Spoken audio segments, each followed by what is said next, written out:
ఓం నమః శివాయ. ఓం నమో నారాయణాయ. కర్మ నివారణ, నరదృష్టి నివారణ, సంచిత ప్రారబ్ధ ఆగమిక కర్మ నివారణ, తులాభార కాల భైరవాయ నమో నమః.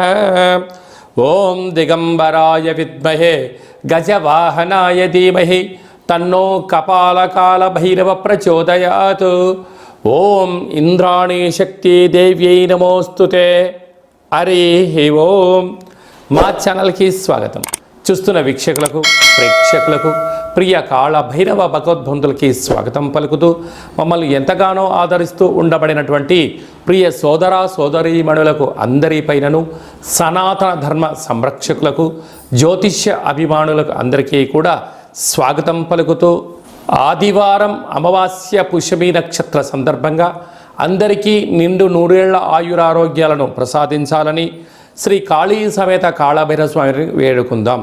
అందులో ఈసారి ఆదివారం అమావాస్య పుష్యమి నక్షత్ర సందర్భంగా రవి పుష్యార్క యోగం అందరికీ కలగాలని, అందరికీ మనతో రాబోయేటువంటి భవిష్యత్తులో ఉండబడినటువంటి 7 తరాల వారికి అద్భుత ధన రాజకీయ యోగ సకల ఐశ్వర్యం ఆనందాన్ని ఆ బుధాదిత్య రాజయోగ కారణము, రవిపుషార్క యోగ కారణము, ఆదివారం అమావాస్య కారణం చేత అందరికీ ప్రసాదించాలని కోరుకుందాం. 1/8/2024 నుండి 15/8/2024 వరకు పుట్టినటువంటి వారందరికీ కూడా ముందస్తుగా జన్మదిన శుభాకాంక్షలు. గతంలో వివాహం చేసుకున్న వారికి వివాహ వార్షికోత్సవ శుభాకాంక్షలు. ద్వాదశ రాశుల్లో గ్రహ గమనాన్ని ఒకసారి వీక్షింపచేద్దాం.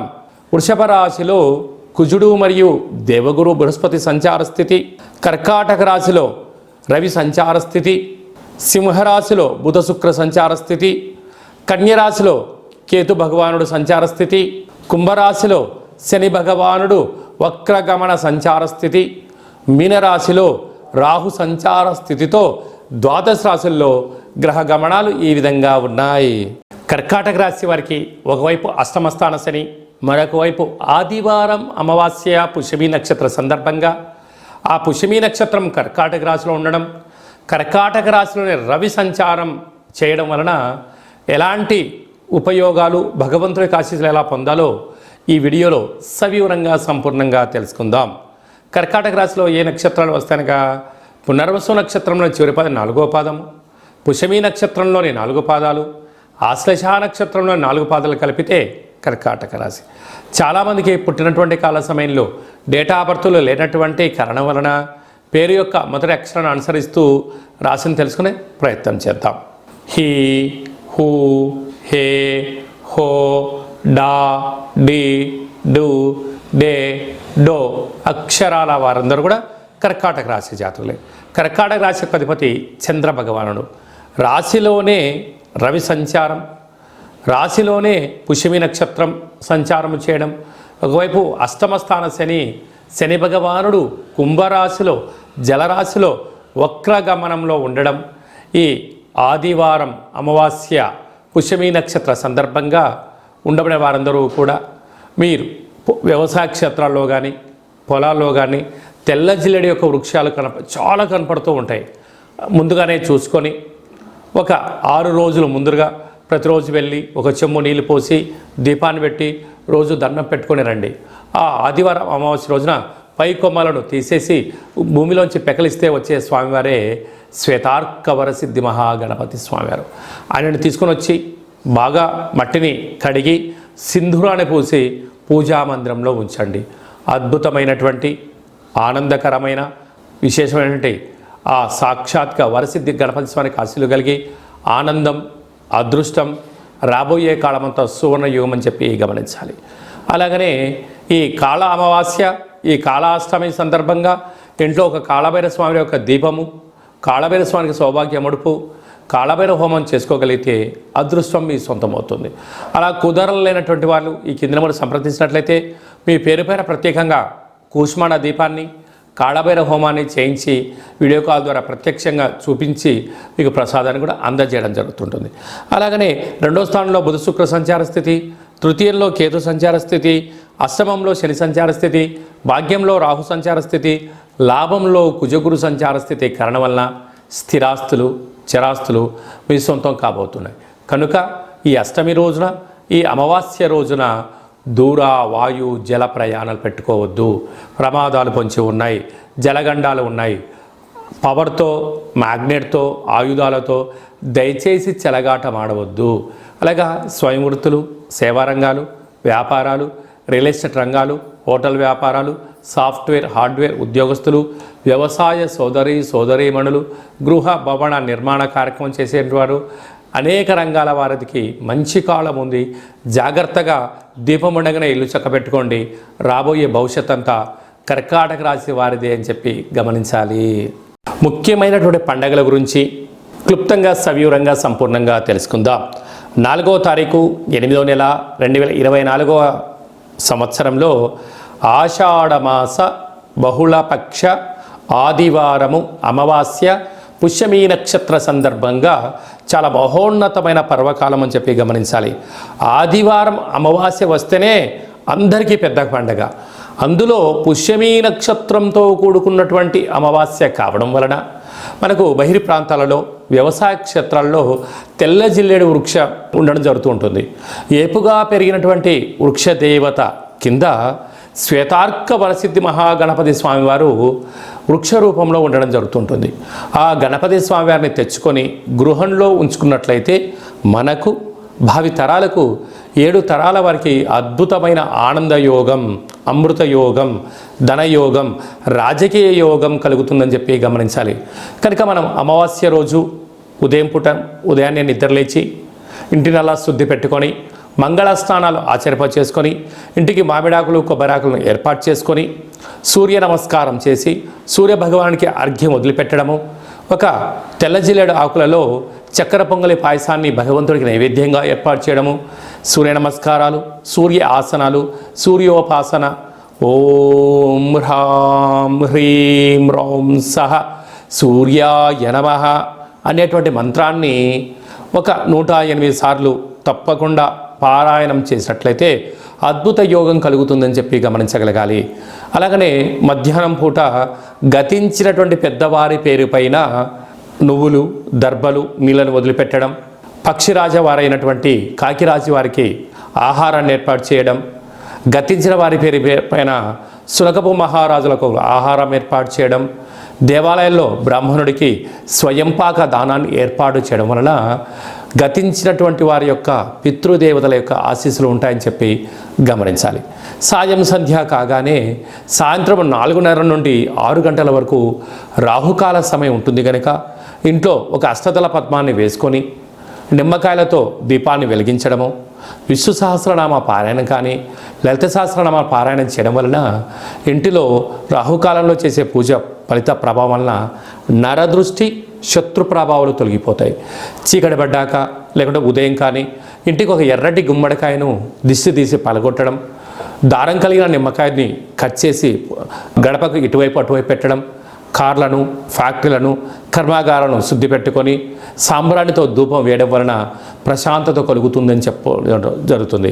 మిగతా రోజుల్లో 1000 జపం చేస్తే ఎంతటి ఫలితం వస్తుందో ఆ రోజు ఒక్క నామాన్ని స్మరించిన కాళభైరవ అన్న, కాళికామాత అన్న, వెంకటేశ్వర అన్న, ఓం నమశివాయ అన్న అద్భుతమైన ఫలితం కలుగుతుంది అని చెప్పి గమనించాలి. ఆ రోజు చేసే పూజ, ఆ రోజు చేసే దీక్ష, ఆ రోజు ఉండబడిన మౌనము మనకెంతో ఐశ్వర్యాన్ని, ఆనందాన్ని మనకు కలిగిస్తుందని చెప్పి గమనించగలగాలి. అదే కాకుండా ఆ యొక్క అమావాస్యను కాళ అమావాస్య అంటారు. అంటే కాళిదాసు లాంటి వాళ్ళు, బట్టి విక్రమార్కుడు లాంటి వాళ్ళు, శివాజీ చక్రవర్తులు లాంటి వారందరూ కూడా ఇలాంటి రోజులలోనే సాధన చేసి కాళ స్వరూపమైనటువంటి కాళికామాతను, కాళభైరవ స్వామిని ప్రసన్నం చేసుకున్నారని చెప్పి గమనించాలి. అలాగనే మనకు 12వ తారీఖున 13వ తారీఖున శ్రావణమాస శుద్ధాష్టమి సందర్భంగా, కాళ అష్టమి సందర్భంగా కాళభైరవ స్వామి స్మరణ, ధ్యానము యోగదాయకం అని చెప్పి గమనించాలి. మన యొక్క దేవాలయంలో 4 శనివారాలు 4 మంగళవారాలు, శుద్ధాష్టమి, పూర్ణిమ, బహుళాష్టమి, అమావాస్య సందర్భంగా నిత్యము కాళభైరవ హోమం జరుగుతూ ఉంటుంది. కనుక దేవాలయంలో అర్చన, అభిషేకాదులు, కాళభైరవ స్వామి యొక్క ముడుపు, కాళభైరవ స్వామి వారి యొక్క కూష్మాండ దీపము పెట్టడం జరుగుతుంటుంది. హోమంలో పాల్గొనడం వలన సకల అష్ట కష్టాలు తొలగిపోతాయి. కాలము అనగానే కాళభైరుడి యొక్క చేతిలో ఉంటుంది. అందుకే కాళాష్టమి, కాళ అమావాస్య రోజున భైరవ స్వామి యొక్క స్మరణ, ధ్యానము, పూజ ఐశ్వర్యాన్ని, ఆనందాన్ని కట్టబెడుతుందని చెప్పి గమనించాలి. గృహంలో ఉండబడిన నరదృష్టి తొలగిపోతుంది. వ్యాపారాల్లో ఉండబడినటువంటి ఆటంకాలు తొలగిపోతాయి. విపరీతమైనటువంటి జనాకర్షణ, ధనాకర్షణ కలుగుతుందని చెప్పి గమనించాలి. ఆసక్తి కలిగితే ఇంట్లో చేసుకోండి.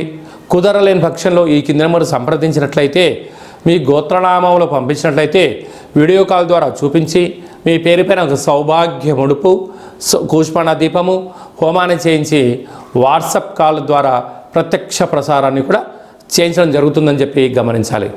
ఇంకనూ మనము ఈ ఆషాఢమాస ఆదివారం అమావాస్య రోజున, శ్రావణమాస శుద్ధాష్టమి, కాళాష్టమి సందర్భంగా ఇంకనూ విజయం సాధించగలగాలి అన్నట్లయితే ఈ యొక్క పాత్ర కంచు పాత్ర అంటారు. ఈ యొక్క అంటే కంచు మోగినట్టు కనకమ్ము మోగదు గదరా సుమతి అని చెప్పి మనకు సుమతి శతకంలో చెప్పడం జరుగుతుంటుంది. రాసులు 12 ఎలా ఉంటాయో 12ని అచ్చు వేయడం జరుగుతుంటుంది.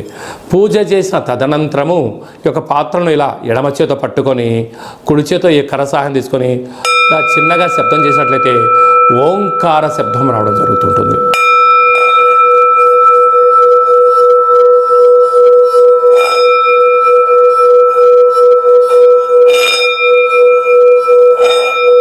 ఈ ఒక ఓంకార శబ్దం ధ్వని వలన మానవుని యొక్క శరీరంలో చక్రాలు వికసింపచేయడం, ఇంట్లో ఉండబడినటువంటి దరిద్ర దేవత బయటికి వెళ్ళడం, గ్రామంలో సంచరించేటువంటి మహాలక్ష్మి దేవత గళ్ళు గళ్ళు అంటూ మన ఇంటికి రావడం, మన ఇంట్లో అమ్మవారు కూర్చోవడం వలన సకల ఐశ్వర్యానికి, సకల ఆనందానికి అపార కుబేర సంపన్నులు అవుతారని చెప్పి గమనించాలి. ఈ యొక్క కాళభైరవ స్వామి అక్షయ పాత్ర మరియు మీకు ఒక కాళభైరవ స్వామి ఒక పిరమిడు, డాలరు, కంకణము, కాళభైరవ హోమం చేయించడం జరుగుతుంది. మీకు వాట్సాప్ కాల్ ద్వారా ప్రత్యక్ష ప్రసారాన్ని కూడా చూపించడం జరుగుతుంది. ఆసక్తి గలవారు ఈ కింది నెంబర్ సంప్రదించి ఆ అక్షయ పాత్రను ఇంట్లో ఉంచుకోవడం వలన అద్భుతమైన ఆనందం, ఆరోగ్యం మీ సొంతమవుతుందని చెప్పి గమనించాలి. అలాగనే మీ వ్యక్తిగత జాతకం తెలుసుకోవాలనుకుంటున్నారా? మీ పుట్టినటువంటి కాల సమయంలో మీకు తల్లిదండ్రులు పెట్టినటువంటి పేరు, డేటు, నెల, సంవత్సరం, సమయం రాసి పంపించినట్లయితే 100 సంవత్సరాల జాతకాన్ని రాసి సవివరంగా పంపించడం జరుగుతుంది. మీరు పుట్టినప్పుడు గ్రహ గమనాలు ఎలా ఉన్నాయి, ప్రస్తుతం ఎలా ఉంటున్నాయి, రాబోయే కాలంలో ఎలా ఉండబోతున్నాయో సవివరంగా సంపూర్ణంగా తెలియజేయడం జరుగుతుంటుంది. అలాగనే చాలామందికి పుట్టినటువంటి కాల సమయంలో డేటా బర్త్లు లేనటువంటి వారందరికీ మీ పేరు యొక్క మొదటి అక్షరాన్ని అనుసరిస్తూ రాసి తెలియచేస్తూ ప్రస్తుత కాలమాన ప్రకారంగా గ్రహ గమనాలు ఎలా ఉన్నాయి, భవిష్యత్తులో ఎలా ఉండబోతున్నాయో అనేటువంటి విషయాన్ని తెలియచేస్తూ రమణ శాస్త్రం ద్వారా అనగా గవ్వల ద్వారా భూత, భవిష్యత్, వర్తమానాన్ని తెలియజేయడం జరుగుతుంది గవ్వల ద్వారా. కనుక డేటా బర్త్లు లేనటువంటి వారికి గవ్వల ద్వారా జ్యోతిష్యాన్ని చెప్పడం జరుగుతుంది. కనుక మన వ్యక్తిగత జాతకాన్ని తెలుసుకుందాం, గ్రహాలలో ఉండబడిన దోషాలను తెలుసుకుందాం, తినేటువంటి ఆహారాల్లో, వేసుకునే వస్త్రాల్లో, చేసే పనుల్లో స్వల్పమైన మార్పులు చేసుకుందాం. అద్భుతమైన, ఆనందకరమైన, ఆరోగ్యకరమైన, కుబేర సంపన్నమైన జీవితానికి స్వాగతం పలుకుతాం. కనుక ఆసక్తి గలవారు ఈ కింద సంప్రదించి అపాయింట్మెంట్ తీసుకొని సంప్రదించగలరు. అలాగనే మీ అబ్బాయికి కానీ అమ్మాయికి కానీ ఎంత ప్రయత్నం చేసినా వివాహం అవ్వడం లేదా? ఎందుకు వివాహం అవ్వడం లేదు? జాతకంలో ఎలాంటి దోషాలు ఉన్నాయి, వివాహం ఎప్పుడవుతుంది, ఎలాంటి అబ్బాయితో అమ్మాయితో కలపడం వలన వీరి యొక్క గణగుణాలు బాగుంటాయో తెలుసుకోవడం జరుగుతుంటుంది. కనుక జాతకాన్ని తెలుసుకుందాం, మంచి వివాహ సంబంధం తెచ్చుకుందాం, భావితరాల్లో మంచి ఆనందకరం జీవితం పొందుదాం. కనుక వచ్చేటువంటి జాతకాన్ని వధువరుల యొక్క పాదాలు, గుణాలు, సంతాన యోగము, అలాగే విదేశీయాన యోగము, ఎలాంటి యోగాలు ఉన్నాయో కూడా తెలుసుకుందాం. అలాగే మీ అబ్బాయికి కానీ అమ్మాయికి కానీ చిన్నపిల్లలు పుట్టినట్లయితే ఏ మాసంలో పుట్టితే ఎలాంటి పేర్లు పెట్టుకోవాలి, నక్షత్రంలో ఉన్న విశిష్టత ఎంతో కూడా తెలియజేయడం జరుగుతుంటుంది. ఈ యొక్క మాసంలో పుట్టినట్టు రోజు వారందరికీ కూడా, అలాగే వివాహ వార్షికోత్సవం చేసుకుంటున్న వారందరికీ కూడా మన యొక్క దేవాలయంలో ప్రత్యేకంగా కాళభైరవ హోమం చేయించడం జరుగుతుంటుంది. అలాగనే ప్రసాదం కూడా మీకు పంపించడం జరుగుతుంది. మనమందరము కూడా కలియుగ కాలంలో కాళభైరవ స్వామికి స్మరణ చేద్దాం, కష్టాలకు స్వస్తి పలుకుదాం, ఐశ్వర్యానికి స్వాగతం పలుకుతాం. అందరికీ ఆదివారం అమావాస్య పుష్యమీ నక్షత్ర సందర్భంగా ఆశీస్సులు కోరుకుంటూ ఆశీర్వచనం. ఓం కాళకాలాయ విద్మహే కాళాతీతాయ ధీమహి తన్నో కాళభైరవ ప్రచోదయాత్. శతమానం భవతి శతాయు పురుష సతేంద్రియ ఆయుష్యేవేంద్రియే ప్రతిష్టతి. ధనం ధాన్యం బహుపుత్రలాభం శత సంవత్సరం దీర్ఘమాయు. సర్వే జనా సుఖినో భవంతు, లోకా సమస్తా సుఖినో భవంతు. సర్వం కాళభైరవ దేవతార్పణమస్తు. ఈ వీడియో మీకు నచ్చినట్లయితే లైక్ చేయండి, షేర్ చేయండి, మా ఛానల్ని సబ్స్క్రైబ్ చేసుకోండి. అందరికన్నా ముందుగా మీ యొక్క వ్యక్తిగత జాతకం తెలుసుకోవాలనుకుంటున్నారా? అందరికన్నా అదృష్టాన్ని ఐశ్వర్యాన్ని తెచ్చేటువంటి విషయాలు తెలుసుకోవాలనుకుంటున్నారా అన్నట్లయితే గంట సింబల్ ప్రెస్ చేయండి, ఆల్ అనే బటన్ తెలియచేసి మీరు ఎవరి క్షేమాన్ని కోరుకుంటున్నారో, మీ క్షేమాన్ని ఎవరైతే కోరుకుంటున్నారో ఈ ఆధ్యాత్మికమైన సమాచారాన్ని చెరవేసి భగవంతుడి యొక్క ఆశీస్సులు పొందగలరు.